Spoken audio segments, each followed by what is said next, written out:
economy to galamsey to other matters of national scope and interest. We're joined by Sammy Gyamfi, National Communications Officer of the NDC. Sammy, a very good morning to you.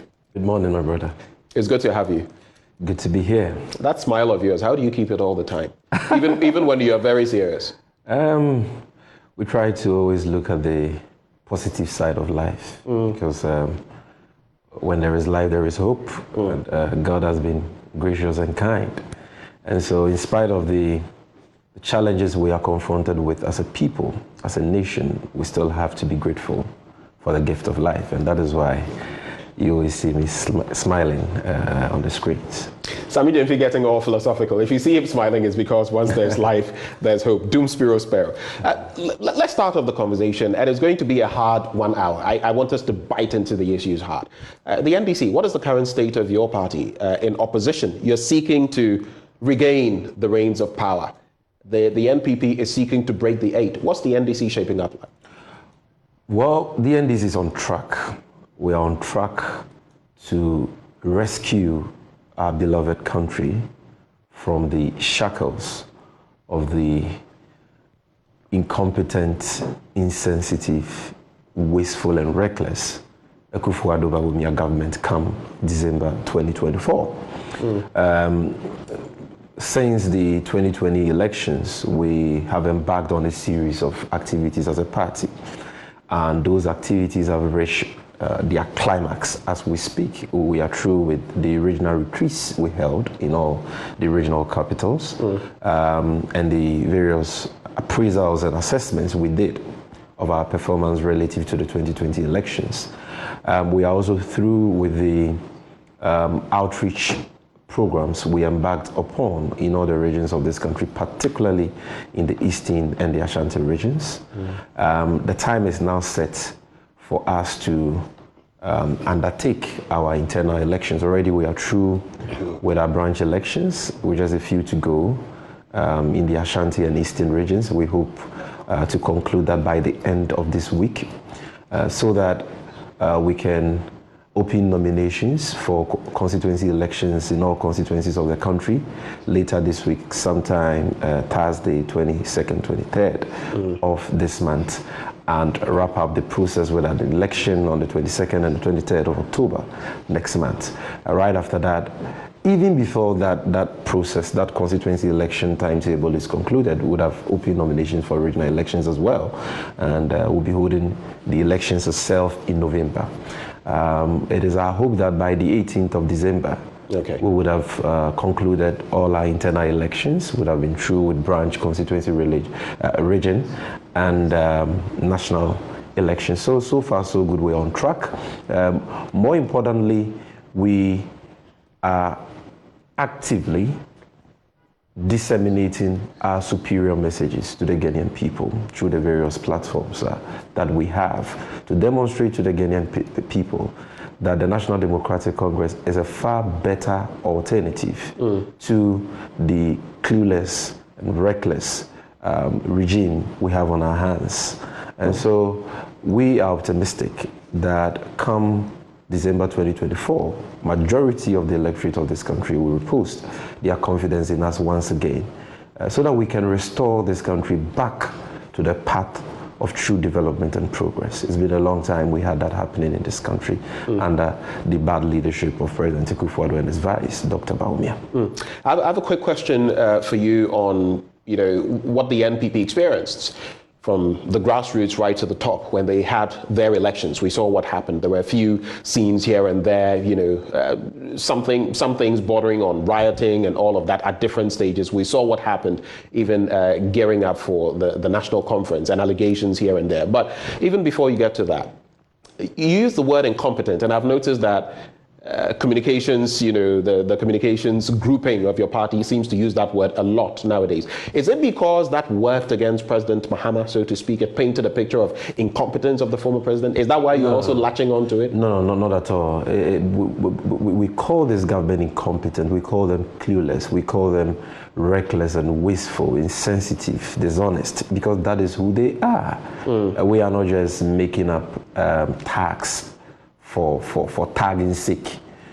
we are describing them by who they are. If you have a president who has demonstrated, even in recent time, that he lacks the mental capacity, the mental intelligence to govern. When you say the president lacks the mental capacity and intelligence to govern, you know what our constitution says? You're a lawyer. Yeah. And it talks about this exactly, that if the person who is at the helm of affairs is incapacitated to that level, he would not even rule. So aren't you bordering on a very slippery slope here when you suggest that he lacks the capacity? Because he's there performing his work. The Constitution doesn't say that he will not even rule. It says that he must not be allowed to rule. It is a ground for the removal from office of the president under Article 69. Are you suggesting I am one of those is mentally unfit to be leader? Exactly. But my brother, if you have a president who cannot write a simple message of condolence, tell me. You're talking about Queen Elizabeth. Exactly. And her demise. We all saw him at the UK High Commission signing the book of condolence that has been opened in memory of the late Queen Elizabeth II. And the president could not put his thoughts together to write a simple 1 paragraph or 2 paragraph or maximum 3 paragraph message of condolence in memory of the Queen. And Sammy, on the back of that, he had to copiously copy from notes that have been prepared for him by his handlers. Clearly, this is not a president who has what it takes to govern this country. The country is on autopilot because the president lacks that mental fortitude to govern, and that is what has played out few days ago. I mean, at the UK High Commission, you don't need any more evidence to come to the conclusion that we are being governed by a bunch of people who are totally clueless, they are incompetent, they don't have what it takes to govern, and that is why they keep on shifting responsibility for their own failings. When they took over the reins of government, this was not the state of our country. We had an economy, and we'll get into the economy. Yeah. I don't want us to, put the cart before the horse. But just to, I'm giving you opportunity to really dissect this because we know the pressure under which our leaders are. Within the last how many days? No. I just want you to contemplate this. Why? Relax. Good. I was in the Netherlands, and Mr. President came there for the GCA's summit. After that, I think he went to Belgium. I think after that, he went to another country. Before he came to Ghana, did the Volta Regional Tour and all of that. The pressure under which our presidents, the former presidents Mahama, Atta Mills, Rawlings, Kufuor, and Nanado operate means that there are times when, yes, some things will happen and they may need assistance. Are you saying that just on the basis of that, you feel he is mentally incapacitated? I think that is rather strong. So are you suggesting that when you are stressed, when you're working under pressure, it affects your intelligence and your mental capacity to write simple grammar? Have you ever got stamped before? You made mention of our former presidents who worked under similar, conditions, like President Akufo-Addo. Which of these former presidents had to copy copiously from already prepared notes in signing books of condolence? Which of them? Is it President Kufuor? I mean, currently, all across the world, heads of states are writing messages of condolences, and signing books of condolences in memory of Queen Elizabeth II. Which of the presidents, even look at the presidents of our neighbors or presidents of African countries, presidents of the nations of the world, have you seen signing a book of condolence while copying copiously, word for word, from an already prepared notes? Which of them? So is President Akufo-Addo the only one working under pressure, working under stress? That certainly cannot be a reasonable excuse. The truth of the matter, and you can speak to those who work closely with President Akufo-Addo if they will be honest with you, the man doesn't know what time it is. He has put this country on autopilot. He's not governing, he's chilling, flying around the globe in ultra luxurious and hyper expensive private jets. That is all he cares about. Let's He cannot even put his thoughts together and share the memories he has for the times he visited the Buckingham Palace or met with the Queen or visited Number 10. He cannot write as somebody who has lived in the United Kingdom and has strong ties with that country and has visited the country on several occasions, even as president. He cannot write a simple 1 paragraph or 2 paragraph message of condolence. I am telling you that if Ghana was another country, President Akufo-Addo would have been made to resign because clearly he lacks that mental fortitude and intelligence to govern, and he has demonstrated that beyond every doubt. Well, point made. Your opinion, of course, but let's get into the next point I was making. We all saw the problems that the MPP encountered from the grassroots all the way to the national conference that they held. And at a point when you were criticizing them, I mean your party, they said, well, wait, yours is coming and we'll see how you fare. How prepared are you to avoid some of the challenges? At least you have the benefit of hindsight. Well, so far, like I said, so good. We're on track. We've not had any significant challenges with the process. The branch elections have been largely peaceful. We only had 1 or 2 pockets of disagreements and controversies in 2 areas of the country, which the leadership of the party has intervened and resolved amicably. And so we are hoping that the constituency, regional and national elections will follow suit and be fair, transparent and peaceful. And so I can assure you and the good people of Ghana that we will comport ourselves well, like we have always done. As true Democrats who believe in internal democracy, divergence, contest, and so on. It's interesting because up north, I think it's in the northern region where your party chairman passed on, and there were chaotic scenes following that. I think the vice president was asked to act, vice chairman asked to act, and people resisted that. Your party office was vandalized, and we see pockets of different things happening. I just want to conclude on this as far as your internal politics is concerned. We see Elvis Efria-Ankra also wanting to go, take on Esiedun Ketsia, among other things. We've heard of the Ahoto project and Dr. Kwabena Dufo, trying to position himself as well. So many things happening within your party. Again, I'll come back to you. What's cooking in the NDC's kitchen? Can you deal with all of these things ahead of 2024? Well, this is very normal in every political party. Once it is time for an internal contest, people put themselves up for various positions that they believe they can serve in, and work for the progress of the party. So I'm not surprised that some colleagues of mine are lacing their boots to contest for various positions. I'm not too sure though whether Elvis is contesting the general. I've read a few things, but we'll see how it goes. Because the general, I don't have the permission of any of these people to speak to. What their intentions are and the positions they'll be contesting for. I speak for the party and not any candidate, but you may want to check with your sources internally to I guess only time will get tell. Your facts. Only time will tell on this. Relative to some of these things, but so far there's not been much acrimony even among potential aspirants. It's been a family affair. You see people who have intentions of contesting for the same position, even working together for the party, and that is something that I comment and I would want to encourage. And so rest assured, the process is going to be transparent, free and fair. It's going to be peaceful. It's going to be cordial. There may be a few hitches, few cases of acrimony, attacks here and there, which is to be expected. But at the end of the day, the NDC as a corporate body will emerge victoriously, and we will close our ranks, unite, bring all hands on deck, on board, to ensure that we succeed in capturing power come December 2024, because the entire nation and even future generations are looking up to us. Right. People are tired of the excruciating economic hardships. They are tired of the free fall of the cedi and the cluelessness of the Bawumia-led economic management team in arresting same. They are tired. The young people of this country are tired of the worsening unemployment rate in the country, the high and unbearable cost of living in the country.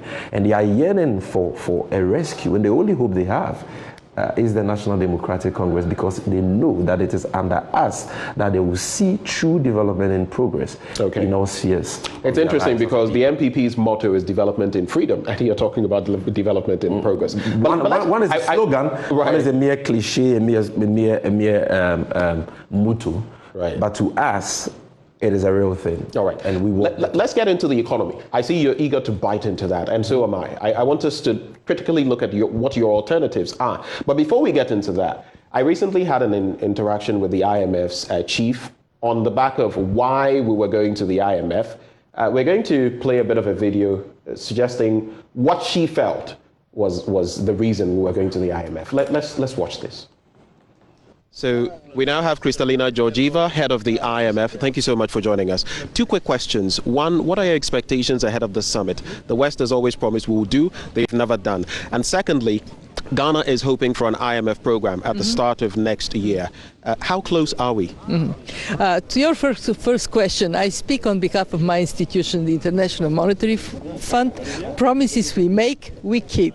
We made a promise to mobilize resilience and sustainability trust and start with at least 40 billion. We have delivered on this promise, and among the first countries to be beneficiaries will be African countries. And I would call on everyone recognize that it is a promise you must meet for your own people. Climate change is hitting everybody everywhere, and it is undermining global security. To your second question, I am very determined for us to indeed reach an agreement by the end of this year. We started very constructive discussions already, and to the people of Ghana, like everybody on this planet, you have been hurt by exogenous shocks.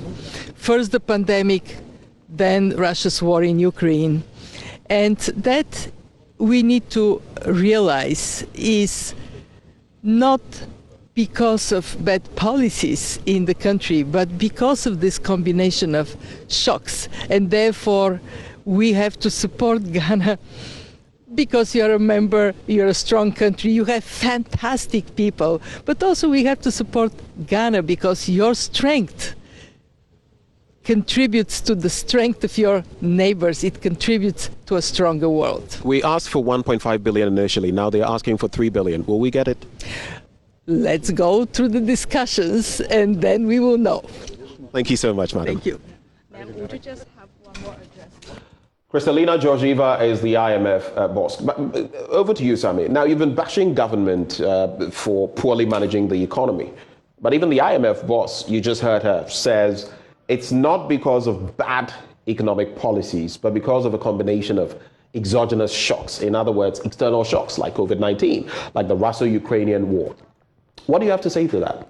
Well, first of all, let me make the point that as Ghanaians, we live and experience this Ghanaian economy on a daily basis. And so we know better how we got to where we are. We can better appreciate the economic malaise we have on our hands as a nation than any external institution, can appreciate. And so we do not need any IMF boss or World Bank director to tell us about the state of the economy we live and experience on a daily basis. That is number one. Number two, what the IMF boss has said, which is what you just played, is nothing strange if you understand international diplomacy and how these things work, particularly the relationship between the IMF and member countries that seek for bailouts from the fund. Go and check the Article 4 publication of the IMF on Ghana, which was published before Ghana sought an IMF bailout. And you would realize that that publication is at variance with the message that the IMF boss is singing now. Many people have pointed to that. Yeah, yes. Because there they were not only pointing to exogenous factors such as COVID-19 and the Russian-Ukrainian war being the the primary factors that have brought the Ghanaian economy on its knees. They also attributed our economic mess to fiscal indiscipline and the ballooning public debt and so on and so forth. Again, even before we sought an IMF bailout, the World Bank, which is an affiliated organization to the IMF, had stated on public record, and here I'm referring to their country director, Mr. Laporte. He has said at a lecture, at University of Ghana, that Ghana's economy showed signs of serious challenges even before COVID-19. So one may ask, what has changed? What has changed is that now that Ghana has officially sought a bailout program from the fund, the IMF now owes a certain duty of care to Ghana. Okay, they owe a certain duty of care. They know that the problem we are confronted with is highly speculative. It's partly speculative, let me put it that way. Investors are listening to what the IMF will be saying about our economic position and what have conspired to bring us to where we are. And so any negative comments they make about the Ghanaian economy will have serious negative impacts on the Ghanaian economy. It may destroy the economy even beyond repair and even beyond salvation. Now, this is the reason why the IMF boss is sounding this diplomatic and all that. You see, so she's just being politically correct. Exactly, because I am a lawyer, okay? If somebody runs to me after committing murder and I decide to represent the person in court and I go to court, I cannot stand on my feet and tell the judge how irresponsible and reckless and guilty. Even if that client of mine pleads guilty, I will make an argument for mitigation of sentence. You understand? It is so with you're the person that duty of care. Exactly. If a person goes to if you go to a medical doctor for help and say you are diagnosed of a kidney or liver problem due to excessive alcoholism, the doctor will not look you in the eye and say, you are very irresponsible and reckless. You've wasted your life.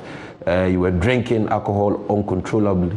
In your youth days, see how you have destroyed your lungs and all that. No, he will tell you kind words of encouragement. It is part of our training as professionals. And so before we sought an IMF bailout, the IMF was speaking differently. After we sought that bailout and they have agreed to actually help us, and together with us, a program is being put together to see how the Ghanaian economy can be salvaged, they need to sound diplomatic to send the right signals to the investor community who are watching. And that is why you have seen this variance, this departure from the original narratives of the IMF and the World Bank. Sammy, very quickly, so people have pointed to the fact that even in the past, I mean, this has been the tangent, even when you went to the IMF, similar, rhetoric coming from the IMF. But does that help us any? Because some have also said that by adopting these stances, the Bretton Woods institutions don't paint the correct picture of what our economies really are grappling with at any point in time, and that hurts us. It doesn't help us. Do you agree? I agree with us. I agree with that, and that is why the former president is saying that, look, we all understand these things, okay? But it is time for you to be candid with the people and with the investor community, because until you diagnose the problem accurately and you address the problem, the government will continue on its path of fiscal indiscipline and financial recklessness, and we will get back to where we are currently. You see, before the Sri Lankan economy collapsed, the IMF was full of praises for the Sri Lankan government, praising them for fiscal discipline, an economic turnaround and all that, until the economy totally crashed. And so I support your position and those who say that these diplomatic narratives don't really help. It is important for us to be frank and candid, to be truthful about the real factors that have plunged the Ghanaian economy into the catastrophic mess we currently have on our hands. And what are these factors? Number one, the unsustainable debt position of the country, the public debt position, which has been occasioned by the unprecedented high budget deficits this government has recorded, particularly in the year 2020 and in the year 2021. And you know that if your government is recording such high deficits or 15.7% like we recorded in 2020, it can only be as a result of one thing: reckless expenditure. And if you spend what you don't have and you record these high budget deficits, that creates a hole in your economy that you must borrow to fund. And it is that sustainable. Whereas you were using 10 billion Ghana cedis to service your debt in 2016, now you are using over 50 billion Ghana cedis to service your debt. And even before COVID, it had increased from 10 billion to 37 billion. We're using about 90% of domestic revenue to service our debt stock, even before COVID-19. You see, when people talk about COVID and the Russian-Ukrainian war being the primary reasons why we are where we are, I laugh. Because you see, Ghana is not an island. But there are reasons, right? They are part of the reasons. You see, COVID and the Russian-Ukrainian war only exacerbated an already bad economy. You understand? They have only aggravated an already bad economy. So you mean we were already exposed, and this only came to worsen the You exposure? recall that when COVID struck, the president's address, in his first address to the nation, announced that his government was going to make available $100 million to start our COVID-19 response plan. And so he tasked the Minister of Finance, Ken Oforiatta, his cousin, to raise $100 million for Ghana's fight against COVID-19. Do you know that we were so broke at the time that the Ministry of Finance could not raise $100 million locally? We had to rely on the World Bank for the entire amount. They first gave us a loan of $35 million, and then we got another $65 million under the Garrett World Bank program. And so we were so broke before COVID that we could not even mobilize $100 million to start our fight against COVID-19 when COVID struck. Before COVID-19 struck, how were we faring relative to the strength of our currency, which is one of the major problems the business community and Ghanaians at large are facing today? In 2019, you will recall, the cedi had depreciated by 12.9% in 2019. That was before COVID. In 2016, if you want to use the Mahama era as a benchmark, the cedi depreciated by 9.6%. But even before COVID, we were doing depreciation of almost 13%. COVID rather even helped the situation because it reduced demand for dollars in 2020. So you realize that the cedi was relatively stronger in 2020 and 2021. But immediately that fizzled out, we saw the cedi depreciating again. And as we speak, the cedi has depreciated by over 30% for this year, 2022 alone. How can any objective mind blame the alarming depreciation of the cedi on COVID-19 when we know that the main reason for the alarming depreciation of the cedi is a huge capital flies out of our country? Investors are pulling out their monies. Why are they pulling out? Because our debt position is no longer sustainable. That is why we have been downgraded by all the sovereign credit rating agencies, Moody's, S&P, Fitch, to junk status. Our economy is now a baller economy. We have lost Wouldn't access. you also agree that it's also because of where we have pegged our economy? Because a lot of the industry, services, look at the telcos, a lot of them are not owned by us. Of course, we know that Airtel Tigo recently, we had that infrastructure, so to speak, vehicle to own it nationally. But beyond that, you look at the major international MNCs in our country, and all of them are repatriating, the resources in hard currency. That is a big part of the problem. You can't run away from that, and that is not restricted to this. These are fundamental structural, issues that our economy has faced over the years. It's not a new phenomenon, and yet, in 2016, we had access to the capital markets. This government, when they took over, because the NDC bequeathed to them a strong and vibrant economy, they had access to the capital market, so that they have borrowed. You say a strong and vibrant economy. Exactly. They'll tell you about GDP growth. They'll tell you about all the other factors, including our debt. Let me finish the first strong question. And vibrant may not be what they would accept. It's not about what they say; it's about what the facts say. They'll tell you about how they had grown our GDP. If we bequeath an economy to you, which in 2016 was projected to grow at 8%. Because of the strategic investments, the visionary nation builder, Excellency John Dramani Mahama. No, let's go step by step. Had made in the oil and gas sector, bringing on board 2 additional oil fields, the 10 Sankofa fields. You understand? And you come and owing to this these hydrocarbon assets coming on stream, these 2 oil fields coming on stream, you record a growth rate of 8%. Is that an achievement? Even before you took office, the economy was already projected to grow at that rate because of the solid work that had been done by His Excellency John Dramani Mahama. What they had to do was to consolidate that growth with intelligent policies. Yet they went on a reckless expenditure spree. Look, in 2018, documents presented by this government to the IMF in 2020 for the $1 billion rapid credit facility that the IMF gave us when COVID struck shows that in 2018, we recorded a budget deficit of 7.5%. In 2019, we recorded a budget deficit of 7%. What does that mean? What that means is that even before COVID struck, this government was very reckless in its expenditure, such that they had crossed the acceptable threshold, fiscal responsibility threshold of 5% deficit, because it was this government who in 2017, after taking office, told Ghanaians that the ex-Mahama regime had been very reckless in 2016 with its expenditure. And that they were not going to be that reckless and indisciplined. They were going to pass a fiscal responsibility at which they indeed passed, which places a duty on government, specifically the Minister of Finance, not to exceed a budget deficit of more than 5%, of 5% of GDP. And that should he exceed that threshold of 5% deficit, he can even be censured by Parliament. Now, COVID struck, you go to the IMF, present them with a full picture of your economy. And we realized that contrary to what you told us, that the budget deficit was 4.5% in 2018, it was actually 7.5%, and so on. So what am I telling you? The economy was already in a bad shape. And I'm giving you facts and figures relative to the depreciation of the cedi before COVID. I've given you figures about our deficit. Even debt service had moved from 10 billion to 37 billion. So you painted the picture for us. The budget deficit, the debt to GDP ratio had moved from 56% to 64%. The construction sector had declined.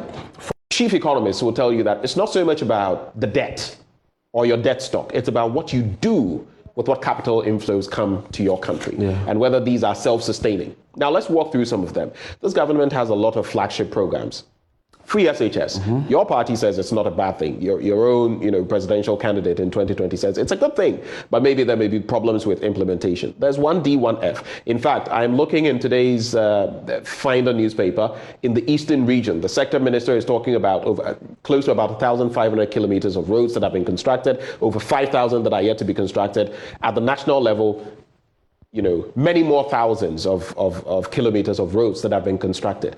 Put that aside. You look at the employment and labor situation. The minister recently, Ignatius Bafwewa, told us that, look, about 5.3 million jobs have been created. Look, you look at other infrastructure, the Pokwasi interchange, among others. Would you say that the sums of money, the debt we owe, has not been, put to good use for Ghana?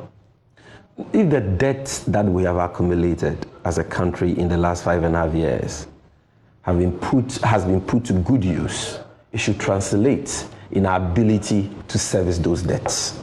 It's as simple as that. As we speak, according to Bloomberg's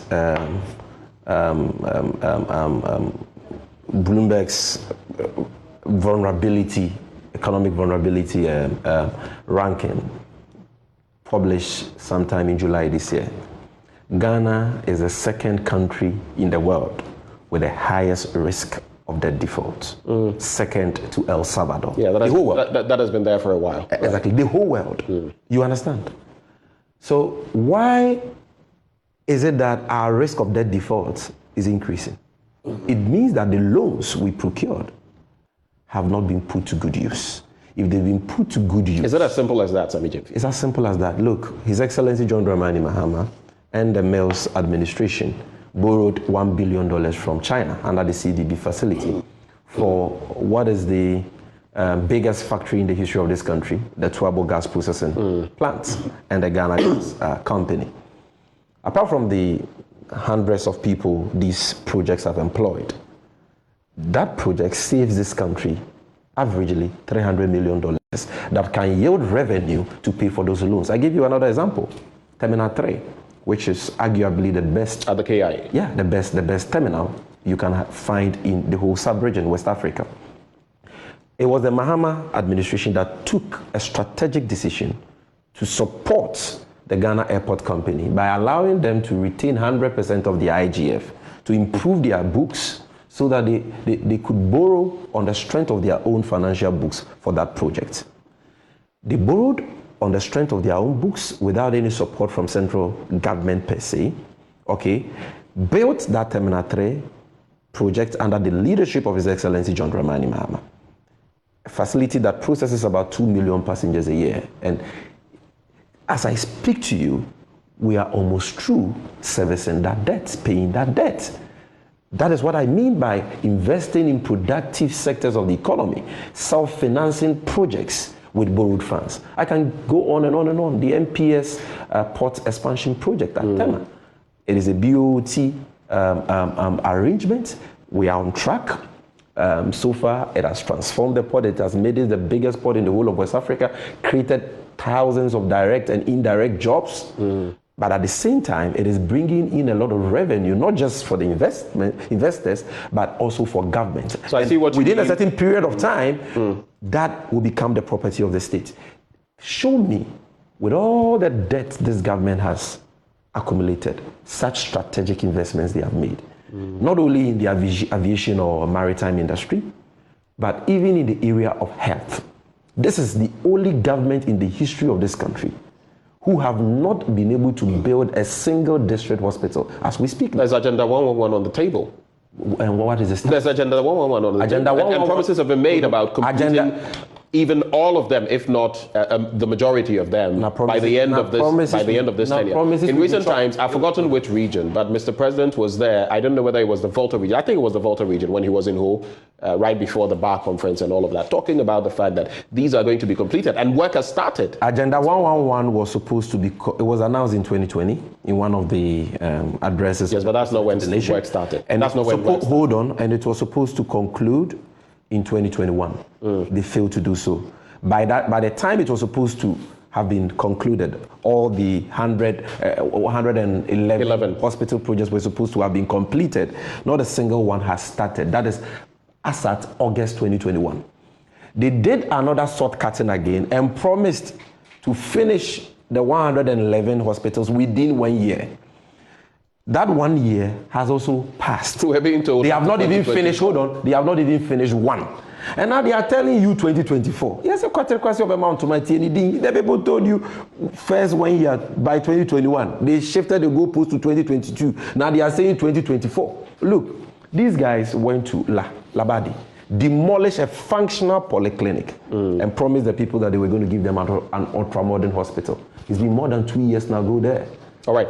So you've painted. Go to Shama. Right. The president cut a sword for the construction of the Shama District Hospital. It's been more than 2 years. Go there. Nothing is happening. All right. So not just hospitals. Again, despite being the most resource government in the history of this country, having had in excess of 500 billion Ghana cedis in total revenue, having had in excess of $11 billion in Euro bonds alone, and having had oil proceeds for 3 oil fields, the most resource government in the history of this country. They can't even boast of one secondary school that they have initiated and completed. They are not investing in education. They are not investing in health. They are not investing in productive ventures that can yield revenue to pay for the loans that we are contracting. And so you don't need to go far. Just even look at the growth rate of the construction sector. Whereas we're doing a growth rate of 8.4% in 2016, they were doing a growth rate of negative 4.4% in 2019. And as I speak to you now, they are still doing a growth rate for the construction sector, a negative growth rate for the construction sector. What that tells you is that they are not investing in capital expenditure. They are not investing in projects that can create jobs, create revenue, and pay for projects that can lead to the economic transformation that this country needs. Unlike what the ex-Wa Mahama administration did in every sector, whether in the area of health, in the area of educational infrastructure and all that. As for this government, it's been consumption. Even before COVID, this government was running the most obese government in the history of Ghana, and I dare say in the history of Africa. Let me quickly ask you. Let me just conclude this sentence. Having appointed in excess of 100 ministers and deputy ministers, how is COVID to be blamed for that? When the president was traveling in expensive private jets, Okay? I mean, how can anybody blame that wastefulness on COVID? The Auditor General says that in the last 5 years, this government has supervised financial irregularity and losses to the tune of over 50 billion Ghana cedis. Last year alone, we recorded financial irregularities of 17.4 billion, according to the Auditor General. So the problem is the reckless expenditure, the excessive borrowing, and the wastefulness, the misplaced priorities of this government, and not COVID-19 or anything. In any case, just to conclude, so that we go to the next issues. This government has had in excess of 30 billion Ghana cedis to manage the COVID pandemic. The IMF has given them a total of $2 billion already. That could not save the country. It couldn't save the economy. The World Bank has given them in excess of $1.4 billion to fight COVID. That alone is $3.4 billion. Far more than what we are seeking from the IMF. I mean, these ones are regurgitations that we've heard. I just want I just want 20 seconds. But we need to regurgitate. We need to repeat this point consistently, so long as government is not willing to accept responsibility for their failings. Okay, regurgitation accepted. Let me just ask you though, if I asked you in 20 seconds, and I'm sure the NDC has had time to really think about this, people ask, you are, constructively or destructively, criticizing government. What are your alternatives? In 20 seconds, what are the alternatives of the NDC? 20 seconds for economic alternatives. I'll give you 1 minute. What kind of an examiner are you? 1 minute. I mean, if you Maybe read, I could be a wicked one. If you read, That's 1 minute. if you were an examiner, President Akufo-Addo will never pass your exams because he always has to copy. I don't think I'm examining 100%. Yes. He has to copy what is already written for him, like he did at the UK High Commission. Alternatives. But I can do so in 1 minute. You see, if you read the speech delivered by His Excellency John Dramani Mahama at the Ghana at Crossroads lecture held at Kimpiski, he gave 14 policy alternatives for the consideration of this government. And I refer anybody to that, 14 alternatives. Again, if you read the lecture delivered by our ranking member for finance, Honorable Atufosen at UPSA, sometime 2021, he also gave more than 11 policy alternatives. We have said that given where we are now, the unsustainable debt position of the country, our only way out is a debt restructuring program that will give the country some fiscal space for us to maneuver, for us to be able to spend on other important things. We have spoken about government living within its means, cutting their coat according to the size of their cloth, which simply means government must be committed to cutting down its expenditure drastically while looking at innovative ways of mobilizing more revenue. And here I'm not talking about revenue mobilization measures such as the obnoxious e-levy, which has failed because it was bound to fail. So let me ask you critically, right, just because you brought this up, in passing, should the NDC... No, I get you, but since you brought it up, should the NDC come to power, are you going to abolish the e-levy? Oh, we've promised to do so. Our General Secretary has said so. We will abolish it. There are more innovative ways, sensible ways of raising revenue without killing the Momo industry, the infant Momo industry, like this government has done. Okay. And that is what we'll do. We believe that if we get our acts together, property raise can bring in a lot of revenue for development of this country. We've spoken about the extractive sector and how we need to optimize revenue mobilization from that sector. And so you can read the People's Manifesto to get a hint, a sense of what we would have done differently relative to revenue mobilization. In our 2024 manifesto, we will be outlining even more measures relative to that. And so cut down on the reckless expenditure. Stop flying in expensive private jets when young people in this country cannot find jobs, when you cannot pay NAPCO beneficiaries their 9 months arrears, when people are struggling to make ends meet and all that. Live within your means. Cut down on the waste. Cut down on the financial irregularity and losses, the procurement breaches that the Auditor General is talking about, and put the meager resources of states to judicious use, particularly investments in the productive sector. And that point as I've said, and also more importantly, stop spending borrowed funds on consumption. Right. Let's begin to see investments that can bring about job creation, economic transformation, revenue generation, and all that. That is what this country needs, and that is what His Excellency John Dramani Mahama, the visionary nation builder, stands for. His record is there for everyone to see. Let's talk Galamsey. In a way, the way it is being, exercised is hampering our development as a country in myriad ways. We can talk about turbidity levels, which are affecting, the water we even drink, and even affecting how much the Ghana Water Company Limited must put into processing our water. We're talking about, just today I was reading about a chief and his brother who apparently were digging in compound houses, even within homes. There's also the bit about how much we lose every year to this menace. But in other words, the lands minister has also told us that we get so much from Galamsey in terms of the taxes these people pay. When you look at the problem, it seems to be a never-ending one. What are the solutions the NDC can bring to bear to stem the tide of this problem? What are your alternatives? Because it appears this is not working. What you need to succeed as a country in the fight against the menace of illegal mining is just one thing. It is called political will. That is what you need. Under the erstwhile administration, was there political will? Oh, you just asked a long question. Let me at least answer before you bring in another question. You need a political will on the part of the leaders of the country to fight illegal mining. And to answer your question, under the erstwhile NDC Mahama administration, we had that political will.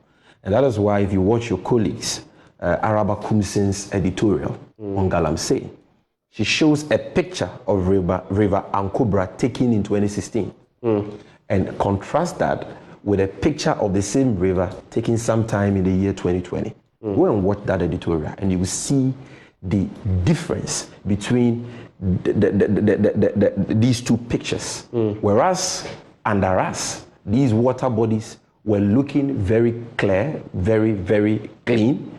Today, they are looking more brownish than coffee, more brownish than Milo. Why?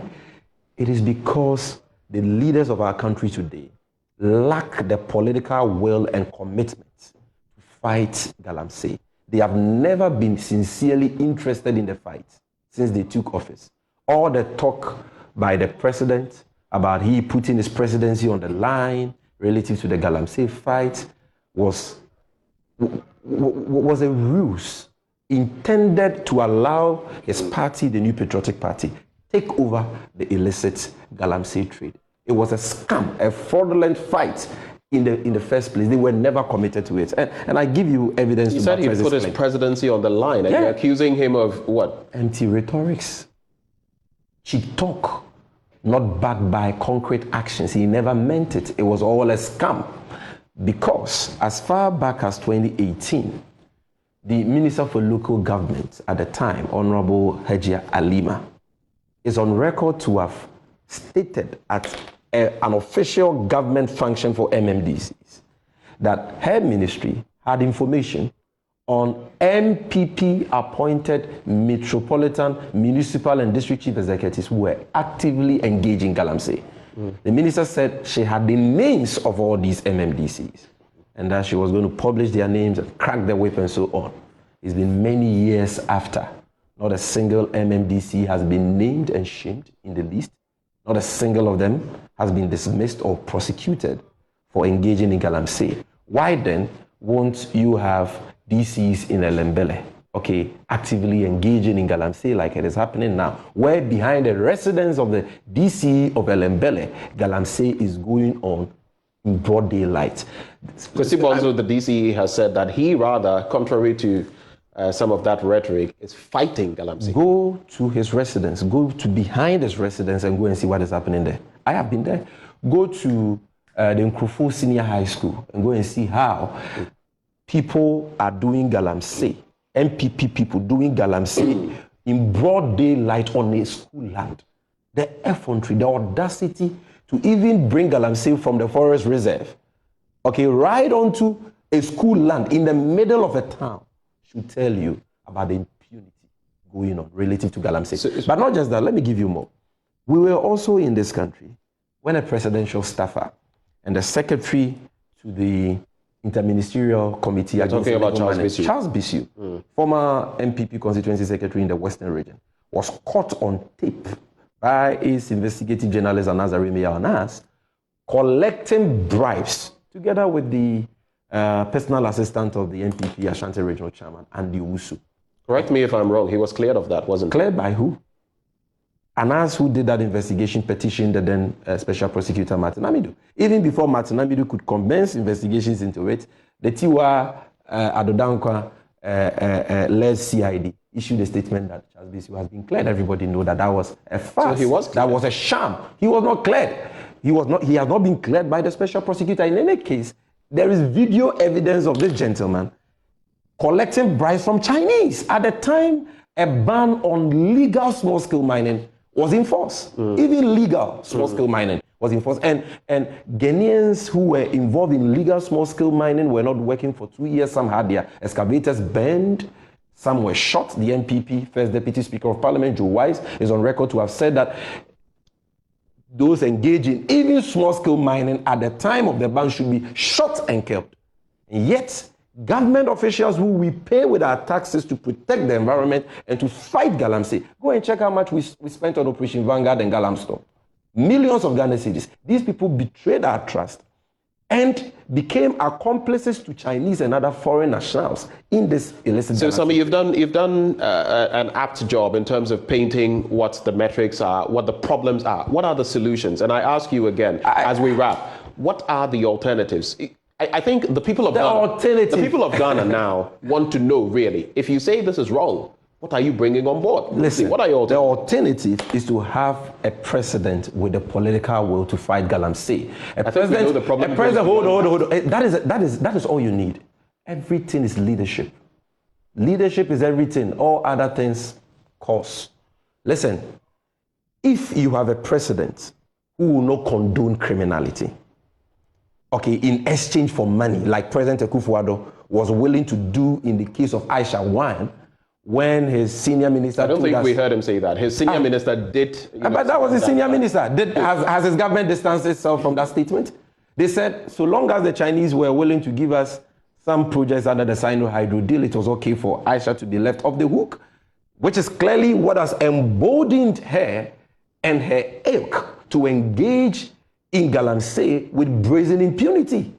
So what you need is the political will on the part of our leaders, that candor, that sincerity, that commitment, that we will crack down on galamsey regardless of whose ox is God, okay, regardless of who is involved. And if officials of government and party officials or apparatchiks are found to be engaging in galamsey, mining in our water bodies and all that, we will allow the laws to work. We will punish them to serve as a deterrence to others. President Mahama has said, and in fact, you can check our 2020 People's Manifesto, that our approach to the fight against galamsey, which is what you are interested in, will be number one, placing a ban on illegal mining. Galamsey is already illegal. You don't have to ban it.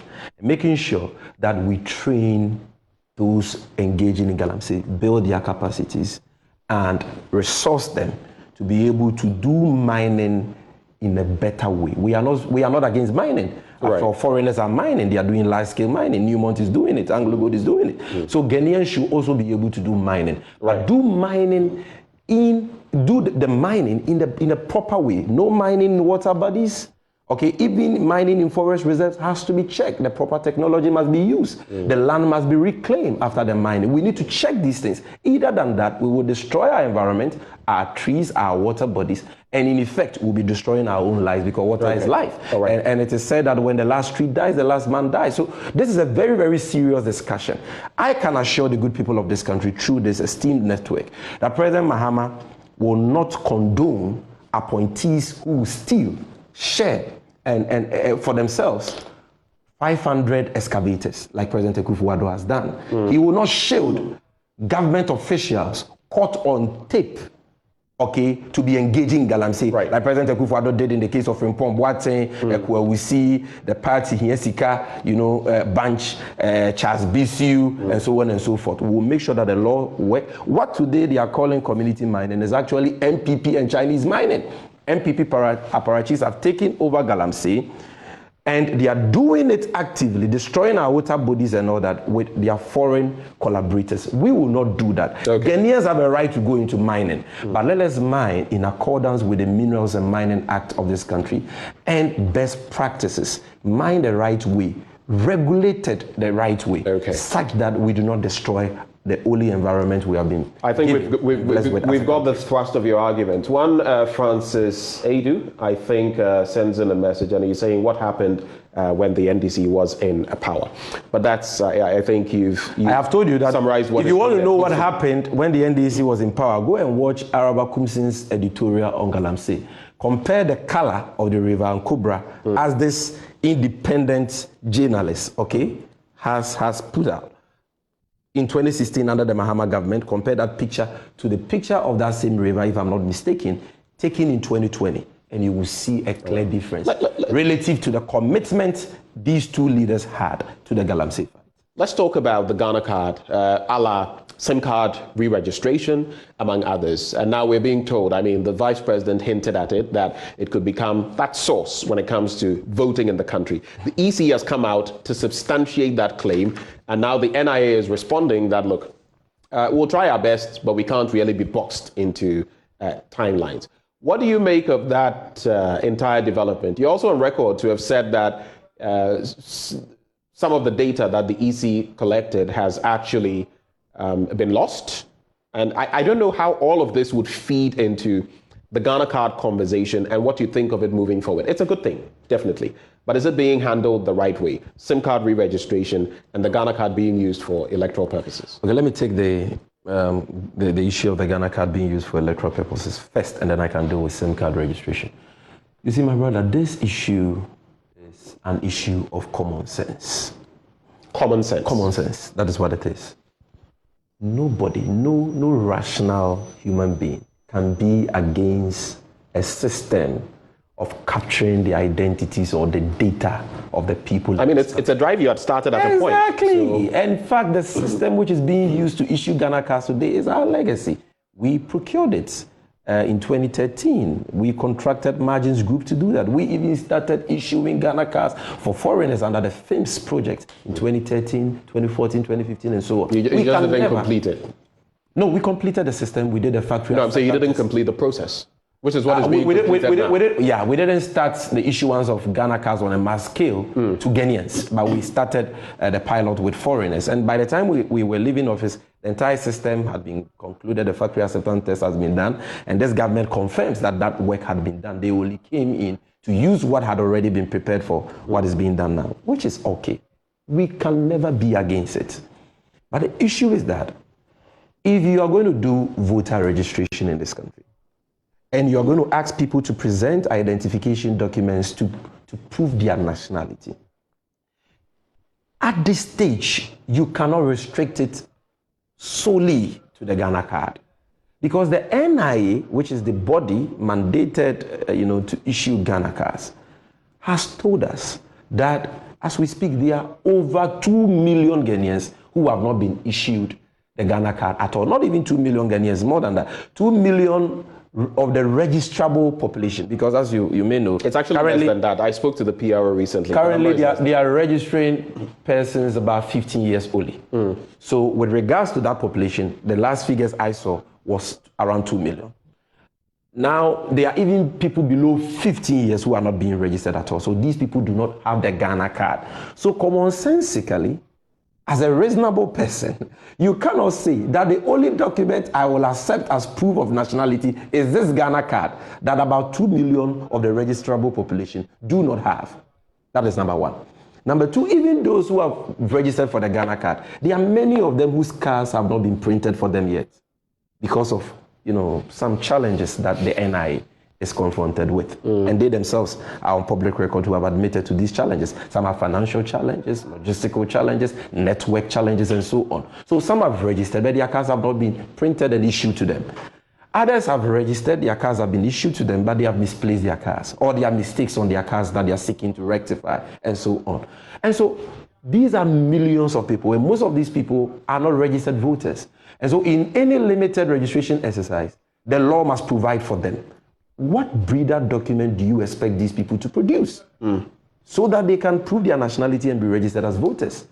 They can't produce what they don't have. And they don't have the Ghana card by no fault of theirs. The NIA is saying we are challenged and we are unable to do so per your guidelines. So common sense should tell Jean, Adukwe, Mensah, and Bosman Asare to hasten slowly and to come up with other breeder documents.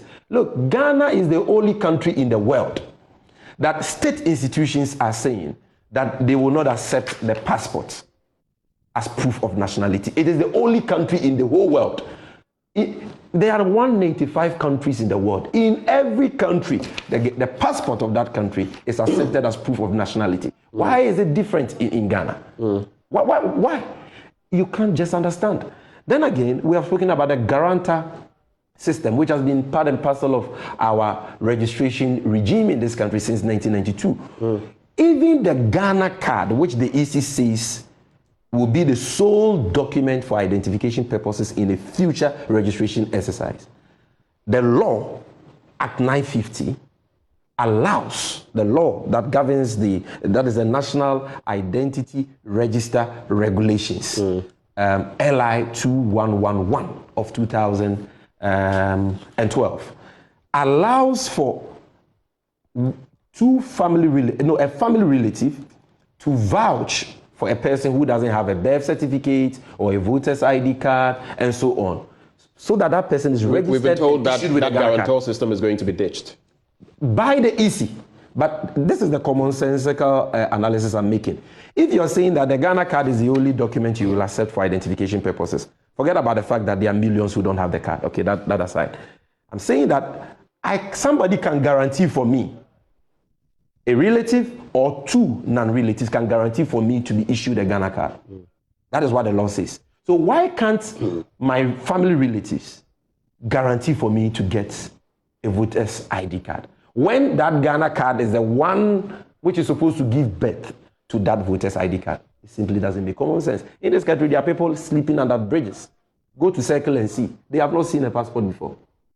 Those people do not have the Ghana card. They don't even know where an NIA office is. You only disenfranchise all these people. So allow for the passport to be used as a breeder document and allow for the guarantor system, because even the Ghana card registration process recognizes that this is common sense. They are not willing to do so. They are not interested in doing so because right from the get-go, Mensah and Bosman Asare want to manipulate the electoral system for the ruling New Patriotic Party. And that is why, come tomorrow, I'm breaking the news here, at 2 p.m., the Council of Elders of the National Democratic Congress will be holding a press conference. We haven't publicized it yet, but it will be publicized in the course of the day.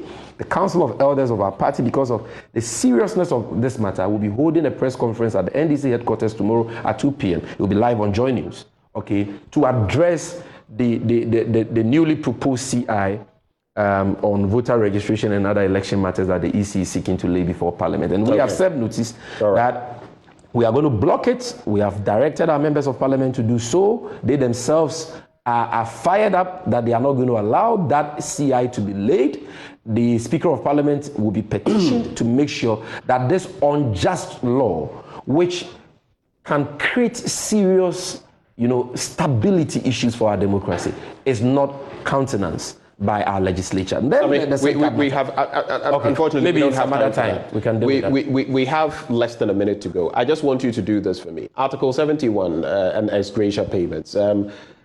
Should Mahama become flag bearer of the NDC? Should he win power, is he going to repeal Article 71, of which he is a beneficiary? Give me a very simple answer. I see a future NDC government under the leadership of His Excellency John Dramani Mahama working to amend Article 71 of the 1992 Constitution and working towards the implementation of the recommendation of the Fiajo Commission, which says that Article 71 should be reviewed, and that instead of having ad hoc emoluments committees every 4 years to determine the emoluments and the ex gratia of so-called Article 71 office holders, we should have a standing independent emoluments commission that will determine the emoluments of all public office holders. I see a future NDC government under the leadership of His Excellency John Dramani Mahama. Okay. Working consciously, working hard towards the implementation of this brilliant recommendation by the Fiajo Commission. Sammy, thank you for having breakfast with us this morning. It's been a pleasure, and we look forward to seeing, should your party get the nod, what alternatives you will bring to bear, like you've espoused. Sammy Gyamfi is the National Communications Officer of the NDC, and he joined us for this conversation. Now, we're going to be taking a bit of a breather. When we return, my colleague Emefa Apau will be coming to us live from the British High Commission. It's all about the unfortunate demise of Queen Elizabeth II and more of the message, so to speak, as we say farewell to her. All of that after the break. Do stay.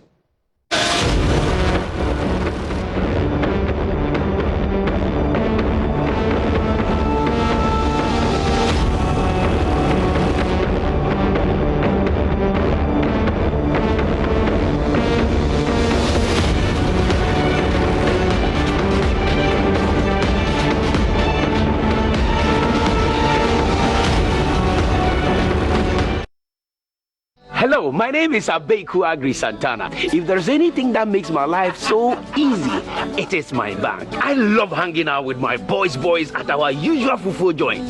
But even without cash, we still dey chop better with EcoBank Mobile. No matter the time of day, my bank helps me stay in touch with my beautiful wife whenever she's away. And when my beautiful wife is in town, she never misses out on her favorite TV shows because I'm able to pay up all my TV subscriptions from the comfort of my mobile phone. Whenever she has to get groceries too, my bank makes it cashless and convenient. And the part my wife loves the most is when my bank makes it possible and easy for her to shop from any part of the world without moving. Welcome to the smart world of EcoBank. Download EcoBank Mobile from Google Play Store or the App Store and discover the smart way to bank. EcoBank, the Pan-African Bank. What do the following have in common? Kofi Bedu, Elizabeth Ohene, PAV Ansa, Kweku Sechi Ado, Professor Kwame Kakari, Gifty Afenyi Dadze, Cabral Blay Amihir, Kwesi Pratt Jr., Kweku Bako, Godwin Abenyogbo. They are the bold and beautiful of Ghanaian journalism. The legends whose pens and microphones proved mightier than the sword of dictators. Sir Sam Jonah, Lawyer Akoto Ampao, Honorable KG Osebonsu, 3 non-newsroom actors who with independent mindedness fought for the removal of impediments to media freedom. Awards dinner, Wednesday the 21st of September 2022. Venue, Cleaver House.